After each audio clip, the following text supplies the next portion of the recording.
میں تو تیرے دروازے پہ آج آیا ہوں, پوری دیہڑی بھی نہیں لگائی, زور سے سر ڈیوٹی کی ہے, اللہ تیری تھوڑی مزدوری کا اتنا اجر ملتا ہے, خدایا تو اتنا نوازتا ہے.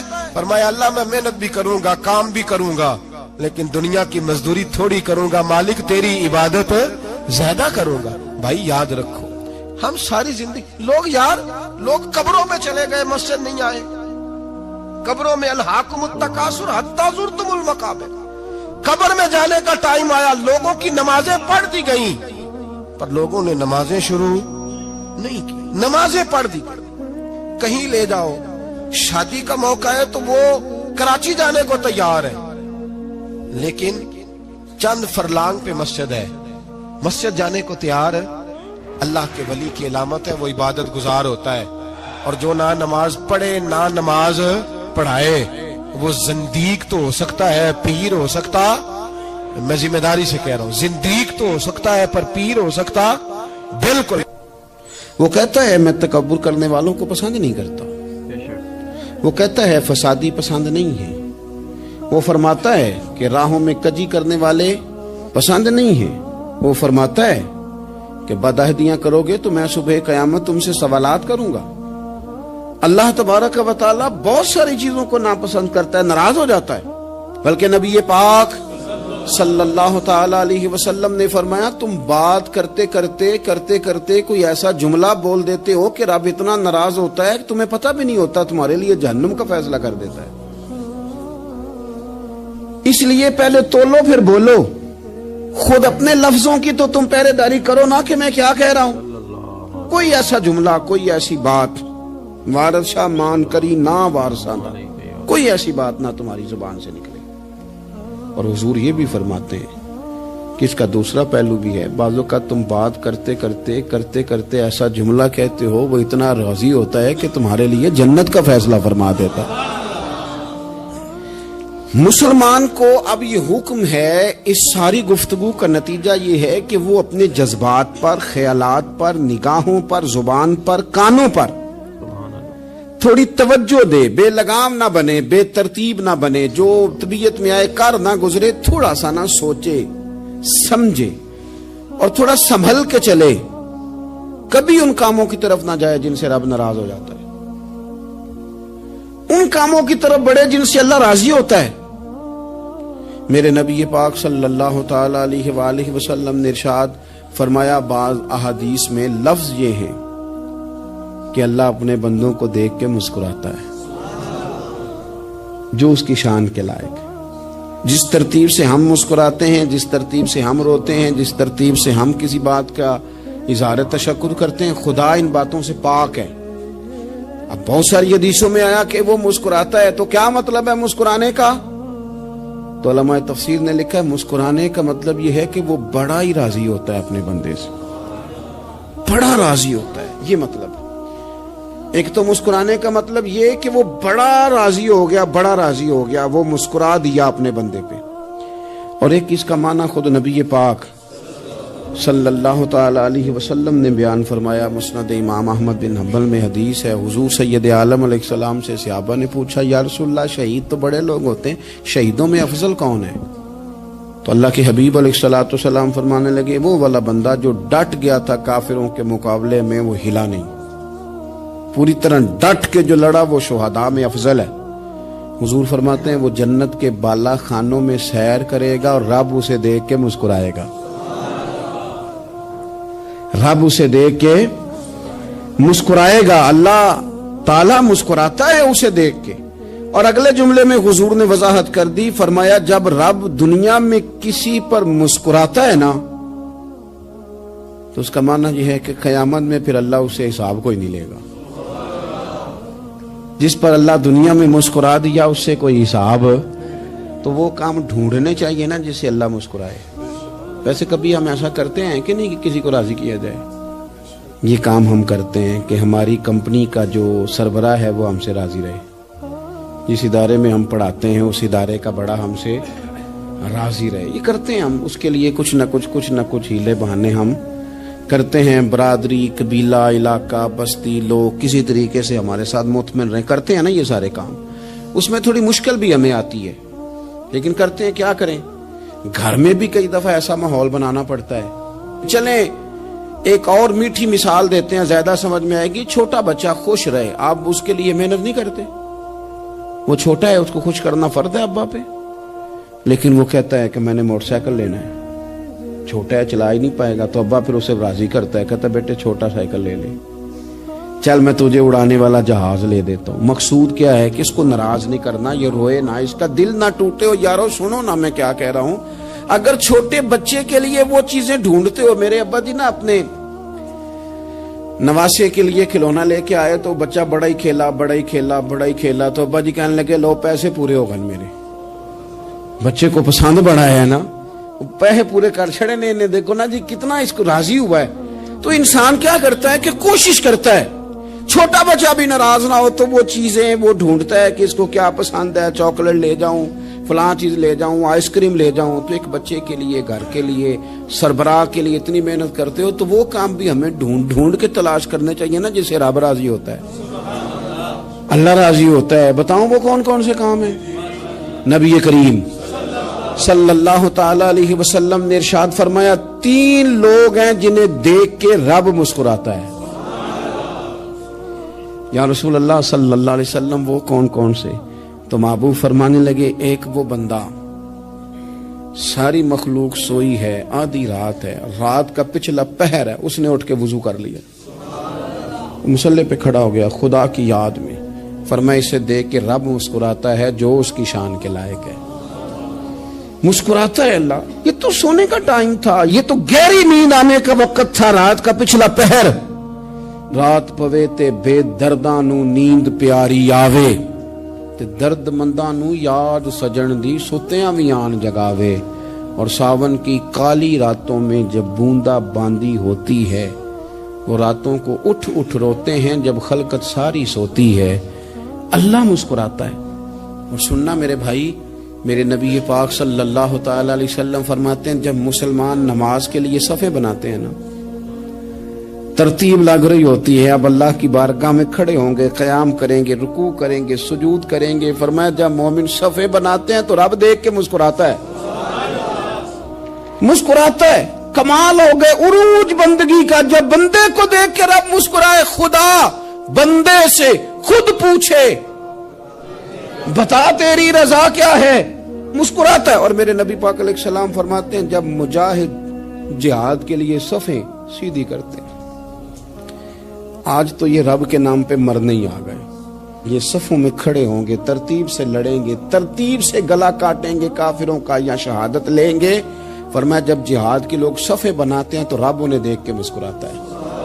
کتنے نصیبوں والا وہ بندہ ہے جسے دیکھ کے مسکرا دیا. او یار کبھی تیرا بیٹا تیرے سامنے مسکرائے نا چھوٹا, تو تیرا دل باغ باغ ہو جاتا ہے. تیری ماں بیمار کسی ایک دن صحیح طرح ہنس پڑے تو طبیعت خوش ہو جاتی. مجھے بتاؤ نا جس کا رب بھی اسے دیکھ کے ہنس پڑے, جو اس کی شان کے لائق ہے, کیا اس بندے کے نصیبیں ہیں, کیا اس کے مقدر ہیں. آپ اس مقام پر اپنے آپ کو لائیں. اب دیکھیں نا یہ حدیث آپ نے سن لی, اب ہم نے نا اس طرح صفحے نہیں بنانے جس طرح ساری دنیا, اب ذرا صفحے بھی شوق سے بنائیں گے. آپ ذرا تھوڑا سا شوق پیدا کریں گے, بھئی یہ تو میں وہ کام کرنے لگا ہوں جسے دیکھ کے رب مسکراتا ہے. نبی پاک صلی اللہ علیہ وسلم نے فرمایا جب کوئی بندہ توبہ کرتا ہے نا, ہم توبہ کا رٹا لگاتے ہیں, یا اللہ میری توبہ, یا اللہ. اور توبہ کا تو مطلب یہ ہے کہ پچھلے گناہوں سے پکی توبہ, آج کے بعد یہ غلطی نہ کرنے کا پکا وعدہ. تو نے ساری شب برات رو کے گزاری ہے, بتا سویرے جھوٹ جوڑنے کا ارادہ ہے تیرا, آج کے بعد رشوت تو نہیں نہ لے گا, ملاوٹ تو نہیں نہ کرے گا, یہ توبہ ہے. اور اگر سارے کام اسی طرح کرنے تو پھر یہ توبہ کا رٹا ہے, جتنا مرضی لگاؤ. حضرت علی بن ربیعہ رضی اللہ تعالیٰ عنہ فرماتے میں مولا علی کے ساتھ تھا, مقام حرہ کی طرف جا رہے تھے. حضرت علی نے ہاتھ اٹھا کے دعا مانگی ہماری تعلیم کے لیے, ورنہ حضرت علی ہم صحابہ کو محفوظ عن الخطا تو مانتے ہیں نا. ہاتھ اٹھا کے کہا اے اللہ ہمارے گناہ بخش دے, تیرے علاوہ کوئی معاف کرنے والا نہیں. اور پھر حضرت علی آسمان کی طرف دیکھا, اور دیکھ کے نا حضرت علی بن ربیعہ کو تو مسکرائے. حضرت علی بن ربیعہ کہنے لگے حضور مسکرائے کیوں ہو؟ فرمانے لگے ایک دن میں حضور کے ساتھ اسی طرح آیا تھا, اسی طرح حضور نے دعا فرمائی تھی ہماری تعلیم کے لیے، اور پھر حضور مجھے دیکھ کے مسکرائے تھے اور فرمایا جب کوئی بندہ رب کی بارگاہ میں اس طرح استغفار کرتا ہے تو رب مسکراتا ہے اور مسکرا کے فرماتا دیکھ لو میرے بندوں کو پتا ہے کہ میرے علاوہ معاف کرنے والا کوئی نہیں، انہیں پتا ہے، تم اس کی بارگاہ میں رجوع تو لاؤ، آؤ تو صحیح دو آنسو لے کر۔ اقبال کہتے ہیں کہ موتی سمجھ کے شان کریمی نے چن لیا، قطرے دو گرے میرے ار کے انفال کے، دو میں نے آنسو بہائے تھے تو اس کے کرم نے تو موتی سمجھ کے چن لی۔ سنو نا حضور اس استغفار کو اللہ کو یار رات کو توبہ کر کے سونا چاہیے ہمیں۔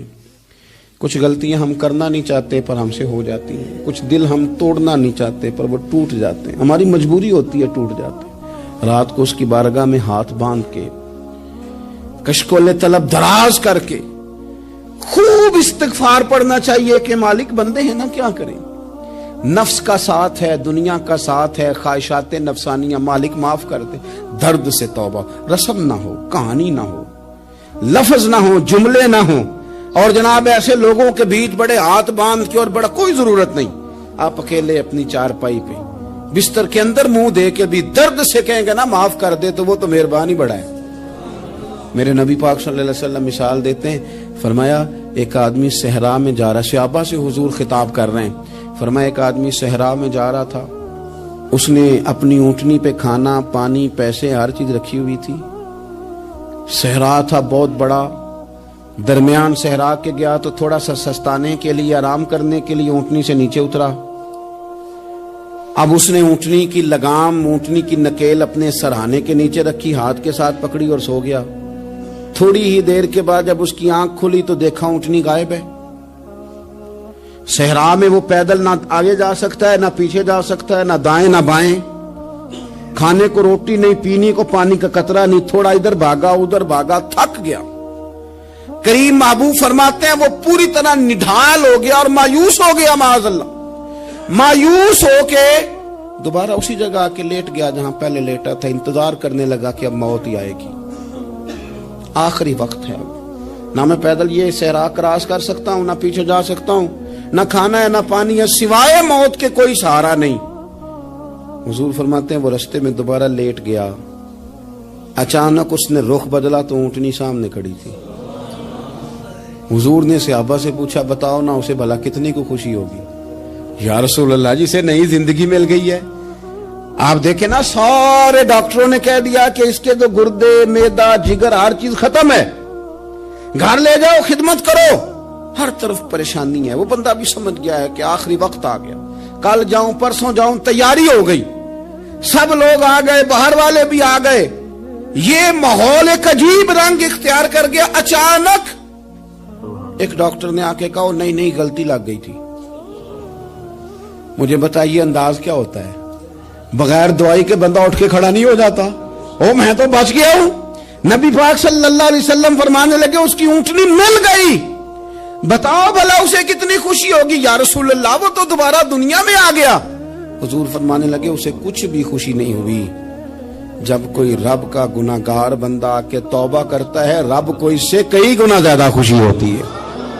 میرا بندہ آ گیا ہے، میرا بندہ آ گیا ہے، میرے گھر آ گیا، اس نے آنسو بہائے ہیں، اس نے کہا اللہ میں تیرا ہی ہوں، تیرا ہی رزق کھاتا ہوں، تیری ہی زمین پہ رہتا ہوں، تیرے نام سے میری سانسیں چلتی ہیں۔ وہ آ گیا، فرمایا اس اونٹنی والے سے زیادہ رب کو خوشی ہوتی ہے جب گناہگار آ کے توبہ کرتا۔ گناہگاروں کے آنسو اس کی بارگاہ میں بڑے مقبول ہیں، لیکن ہم رسم ادا کرتے ہیں، توبہ نہیں کرتے، ہم اپنے آپ کے ساتھ دھوکہ کرتے ہیں، جھوٹ بولتے ہیں۔ ہم بندہ کوئی ناراض ہو جائے تو ہمیں کو نہیں نیند آتی، اس کے گھر چلے جاتے ہیں۔ ہم اپنے سارے رشتوں کو تعلقات کو مینٹین کر کے رکھنے کے عادی ہیں، ہمیں پتہ ہے کہ وہاں میں نہیں جا سکا تو بیٹا بھیجتا ہوں، فلاں شادی پہ میں نہیں جا سکا تو بھتیجا بھیجتا ہوں، بھائی بھیجتا ہوں، ہر تعلق کا ہم نے خیال رکھا کوئی روٹھ نہ جائے۔ لیکن کمال ہے نا، یہ نہیں سوچا کہ اگر رب روٹھ گیا تو جب وہ روٹھ جائے نا تو سارے رشتے بھی بندے کے پاس موجود ہوں تو کوئی کرامت نہیں ہوتا، پھر کروڑوں روپیہ جیب میں ہوں تو ڈاکٹروں کی دوائیاں اثر نہیں کرتی۔ وہ روٹھ جائے تو پھر انسان اس طرح سے پھسلتا ہے کہ بڑے بڑے اس کے پاس دروازے ہوتے ہیں پر کسی جگہ اس کا ہاتھ نہیں لگتا. خدا را خیال کریں, دنیا روٹتی ہے تو روٹ جائے, رب رسول ناراض نہ ہونے پائیں, اس کا خیال کریں. حضور فرماتے ہیں وہ مسکراتا ہے, اسے خوشی ہوتی ہے جب کوئی اس کا بندہ اس کی طرف رجوع کرتا ہے. میرے عزیزو, رسول پاک صلی اللہ تعالی علیہ وسلم نے ان لوگوں کے تذکرے کیے جنہیں دیکھ کے رب مسکراتا ہے. ہم نا گناہگاروں پر بھی فتویٰ دینے میں جلدی کرتے ہیں اور نیکی پر بشارت دینے میں بھی جلدی کرتے ہیں, حالانکہ یہ ہماری ذمہ داری نہیں. پتہ نہیں اللہ تعالیٰ کس کو کب توفیق توبہ دے کے اپنے قریب کر لے, لیکن بڑی جلدی ہے, بڑی جلدی فتویٰ دینے میں. اور یہ فتویٰ صرف مفتیوں کا نہیں رہ گیا, یہ میری طرح کے آپ کی طرح کے ڈھیروں لوگ ہیں جنہوں نے جیب میں فتوے ڈالے ہوئے. بھئی آپ نے کیوں ذمہ داری لے لی ہے جنت میں داخل کرنے کی اور نکالنے کی؟ یہ تو میرے رب کریم کا کرم ہے, وہ جس کو چاہے جب چاہے جتنا چاہے عطا کرے. لیکن کچھ لوگ نا بڑے پکے ہو گئے ہیں کہ شاید جو میں سوچ رہا ہوں وہی درست ہے.